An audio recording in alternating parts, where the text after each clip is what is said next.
Il faut rester extrêmement vigilant. L'appel d'Emmanuel Macron hier depuis à Plougastel dans le Finistère après le passage de la tempête Ciarán. Et le bilan est lourd. 2 morts, 47 blessés, 325 000 foyers toujours privés d'électricité hier soir, principalement en Bretagne et en Normandie. Mais le Pas-de-Calais a lui aussi souffert de la tempête. Le département est toujours en vigilance orange eau crue ce matin après des pluies diluviennes et des inondations records. Les habitants de Saint-Étienne-au-Mont, près de Boulogne-sur-Mer, ont les pieds dans l'eau depuis jeudi. Le reportage du correspondant d'Europe 1, Maximilien Carlier. Un Zodiac navigue dans ce village pour évacuer des habitants coincés dans leur maison. L'eau est montée ici à plus d'1,50 m. Des riverains commencent à nettoyer.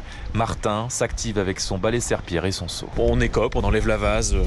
Donc là on fait le plus gros et c'est vraiment l'eau qui monte dans les murs, donc le placo qui est imbibé, les meubles, le canapé qui est trempé, les chaises. C'est jamais arrivé, donc c'est compliqué. Maintenant, il va falloir prévenir les assurances, souffle-t-il. Les commerçants également sont désabusés.